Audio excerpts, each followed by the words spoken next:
Hello, everyone, and welcome back to the Self Storage Podcast. I'm your host, Scott Meyers. And on today's episode, we have a special guest, Cory Bonda with Prestige Storage Capital. Cory, welcome to the show. Appreciate it, Scott. Well, looking forward to today. I've been watching you and around the circles as we kind of cross paths in our markets here, you being in Ohio and me being in Indianapolis, and roughly same size in terms of the amount of holdings that you have right now, units and capital. But before we go into that, tell Storage Nation a little bit about your story and how you get into self-storage. Absolutely. Just like everybody, never intend most of the time to get into self-storage. I was a senior at Ohio State looking for my opportunity out of school. I was working for a big, sexy mixed-use developer here in town. That was my dream, to do those kind of projects. And unfortunately, it was a small boutique firm. They weren't taking entry-level associates at the time. So through Ohio State, there was a job posting at Marcus & Millichap as a financial analyst. All it said was start at the end of the year, which in academics, that could obviously mean the end of the calendar year or academic year. This was November at the time, and they were saying they want someone to start January 1st, pretty much right away. So applied for the job. I got the job, had no idea what team I was going to be on. Ends up being the self-storage team based in Columbus. So that's how I got into the industry. I was underwriting 20, 30 deals a week as a goal while still trying to manage some of the escrow process as well. The team was growing rapidly at that time. So at first I was wearing both the hats, the escrow management as well as the underwriting. At the same time, got connected with an individual in town who owned two smaller properties in town, being Columbus. He owned two smaller properties, was buying a third and building a fourth. So he was a very high net worth individual using his own capital. I said, hey, I have experience in management. I'm learning self-storage. I could help you out. So I started moonlighting with him, helping him manage the properties, complete the financials for the bookkeeper, as well as help anywhere I could in the pre-acquisition and pre-development, as that was my big interest. And that rapidly grew. 18, I left Marcus & Millichap to work full-time with my now business partner. And we were just looking for good opportunities if there's times. Just like all of us, I wish I was a little bit more aggressive back in 2018. But I also joked that I wish I never went to college and just was buying properties in 2010, 2011. So obviously hindsight's 50-50. 2018, we bought two properties. Same thing with 2019. And then 2020, we decided to launch Prestige, look to start growing both in terms of geographic area as well as raising outside capital. So launched Prestige in 2020.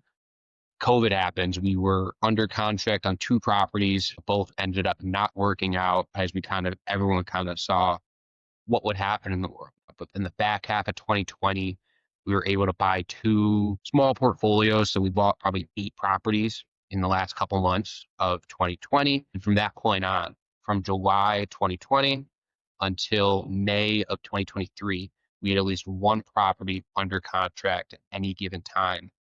I think 21, 2, and 3, we bought 15 to 17 properties a year for an average total capital cost of 40 to 50 million a year for those 3 years. So a lot of rapid growth. We expanded the property management platform. We manage everything in-house out of our corporate office here in Columbus. So we were probably hiring 1 or 2 corporate team members every quarter for those couple of years. And then 2024, just like a lot of groups started to see pullback in the opportunities that we were looking at.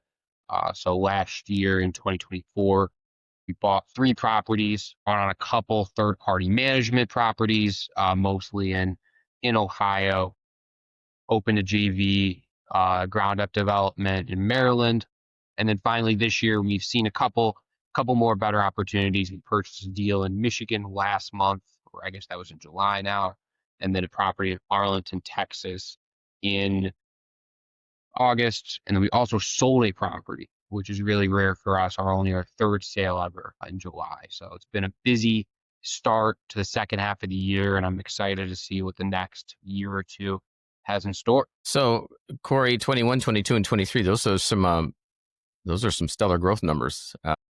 I would say, 2022, there's activity in the marketplace because a lot of people were selling because interest rates were obviously very favorable for sellers, not as much for buyers. Tell me the strategy. Were you just I don't want to say I know you are more targeted than this in your marketing efforts and sales efforts or acquisition efforts, but were you just finding some stellar deals at that time, or was the growth still just banking on what you just stated, which is you don't sell much and you're just banking on the future and getting solid deals to begin with? I think it goes back to our philosophy of fixed rate debt.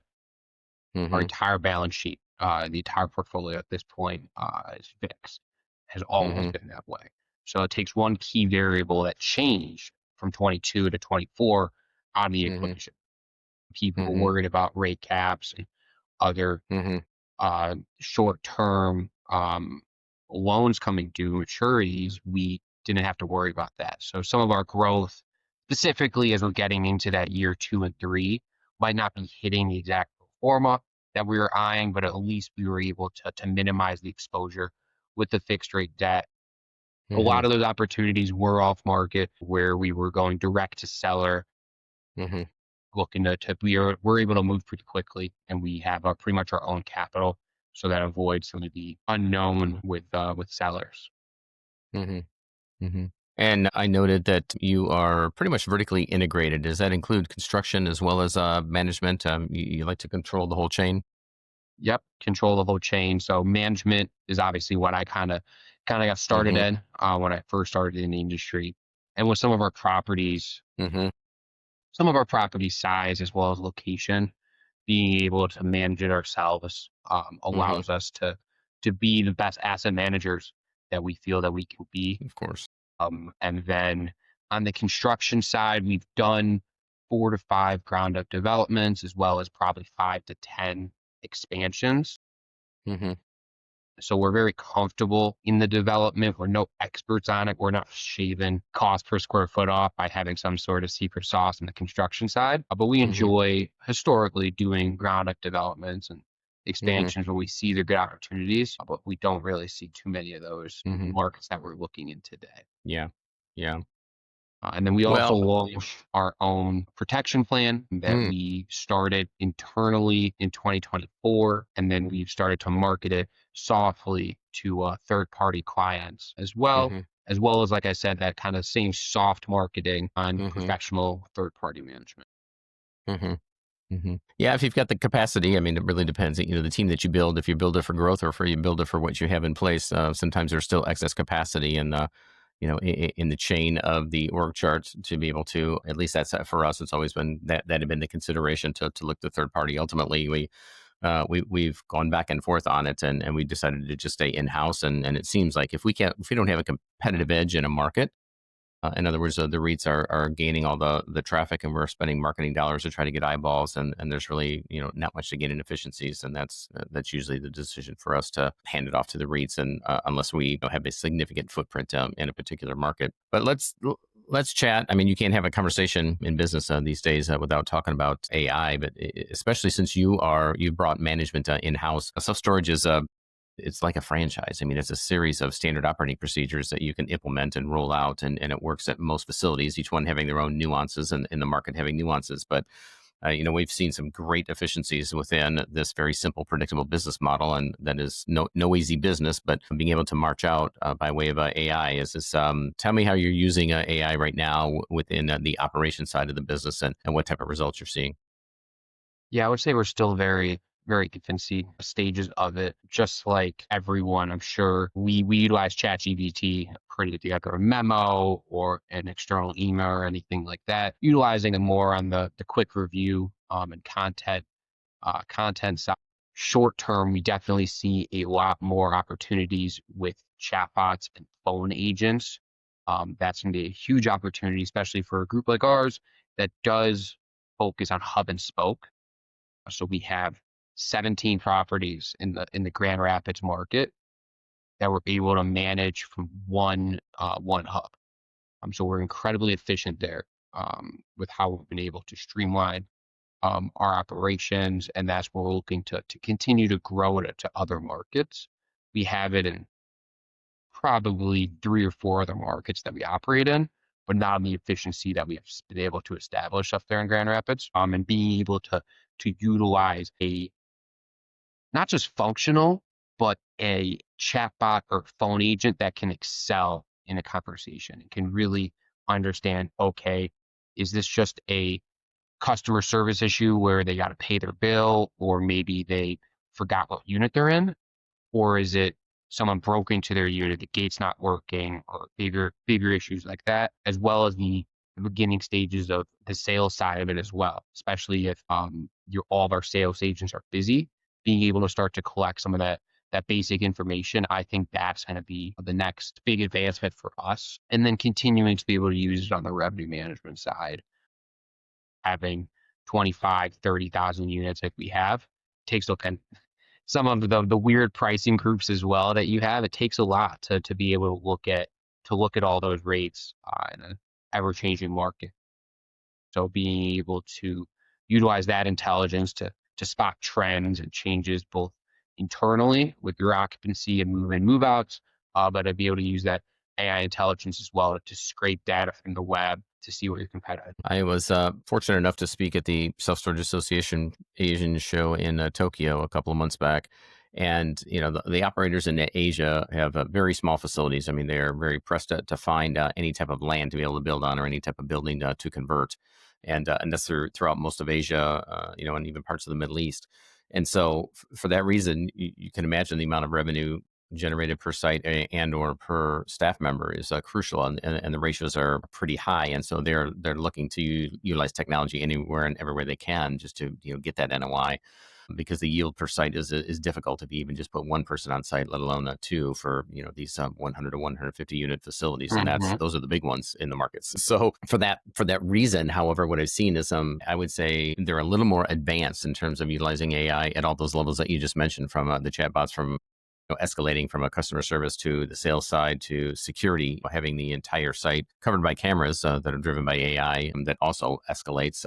If it's just after hours, or if there truly is a danger, or if there's a fire, it begins to operate in a triage mode, and then escalates and sends those messages and those alarms to the appropriate places, if you will. And some of the things on the sales side, with a few of the sales bots that they have, has been incredible. Unfortunately, some of those platforms aren't available to us over here, but I was just incredibly, and it won't take long, but I was just incredibly impressed by that. And so, we are moving as fast as the technology will provide, without compromising the experience for our folks right now. And we're still on that cusp, where not everything works just yet, and we're still, we just don't want our folks to recognize when we're utilizing it as Exactly. much.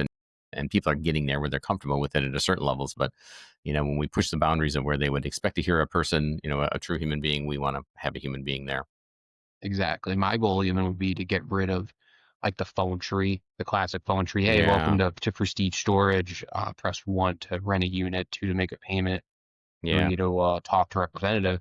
If you can just utilize technology to get rid of that, that's a really cool experience that I've sure seen is.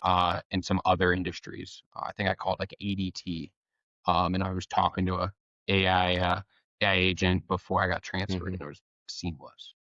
Yeah, yeah, yeah. It's getting there. It's getting there. Yeah, and So, what are we always have a philosophy as well that we don't like to be the first mover. We like to kind of see what else is going on in the industry. And if you look at obviously some of the changes that's happened, whether it's like kiosks and how those have changed, it's a yeah, big investment to make.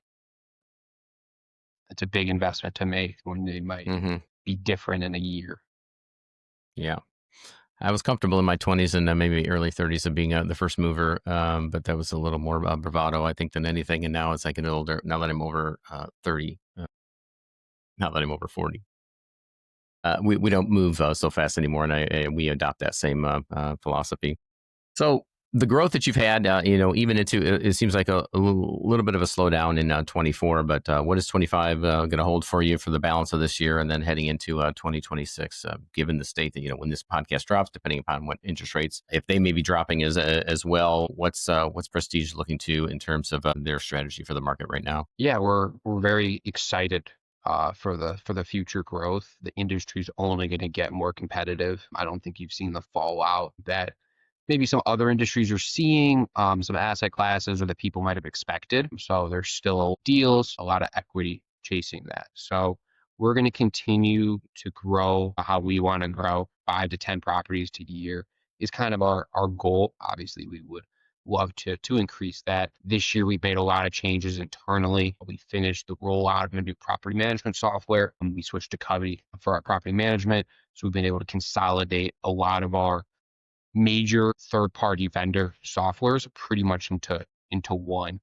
So that was a huge change that took place in Q1, and then we were able to start scaling again in Q2, and then into Q3 with a couple acquisitions, and then we have a couple properties under contract currently as well. And then to kind of quantify it, our goal right now, we're a top 50 operator. We're probably like Mm-hmm. 46, I think, in the rankings. Our goal in the next Mm-hmm. 3 to 5 years is to get to a top 25. Mm-hmm. So continuing Mm-hmm. to build on the platform that we have in order to get there. As I'm sure you're aware, it's a big jump from the numbers that are in the top 25 versus where we are. Yeah. What are the challenges? What are the headwinds that is going to maybe slow that process down a little bit, or that you're going to have to overcome to break into the top 25? I think it's just continuing to stay true to our underwriting philosophy Yeah. while still trying to be competitive for deals. I'm sure Mm-hmm. you see it. The days are gone where you find a property that has paper and books and records. Everyone has at Yeah. least some sort of management software. Mm-hmm. And people are Mm-hmm. getting, for better or worse, getting multiple phone calls a day instead of multiple phone Mm-hmm. calls maybe a week. Mm-hmm. We're still at that point where 2022 is close enough. Maybe if we get a Mm-hmm. little further away, expectations would reset. What I like to tell people, it only takes one person to buy a property. Mm-hmm. We could be Mm-hmm.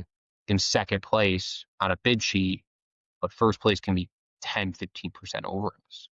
Mm-hmm. Mm-hmm. We might have some advantage or something like that, but all it takes is one person above you. Yeah. Well, Corey, I appreciate you spending the time with us today, and we'll continue to follow your progress as you march on towards leaping into the top 25. Before we leave for today, as you mentioned, much of that growth that you have comes from raising private equity as well. So, if you would share with Storage Nation, how do people contact you in Prestige if they want to learn more about what you're doing and if they may want to come alongside of you in some of your projects? Absolutely. Yeah, if you're interested in learning more, you can shoot me an email directly. It's pretty simple, Cory, Cory, at prestigestorage.com. On our website is prestigestorage.com.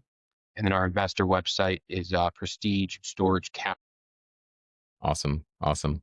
Well, Corey, before we end today, I'd like to ask, as I do many of my guests, what is the book or maybe books that have made the most impact on you, whether it be personally or professionally? Yeah, it's always a good question. I would say the book that's made the most on me professionally is Sam Zell's memoir. Hmm. Um, he's obviously a real estate titan Hmm. and a super interesting story, especially Yeah. with how he's been able to grow through different cycles. So that's Hmm. my easy cop out answer.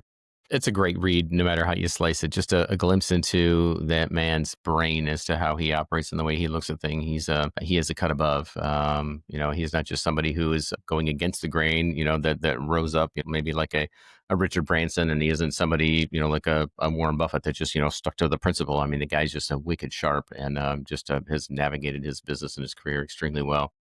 So yeah, I love that book as well, and strongly recommend it. We'll put that in the show notes for anybody who has not read Mr. Zell's memoir. So with that, Corey, I look forward to hopefully being in the same room with you again at an upcoming trade show. If not, then we're not too far apart. So if you find yourself poking around Indianapolis and Absolutely. looking at properties or anything else, or if I'm happen to be in Columbus, we'll get together and make it happen.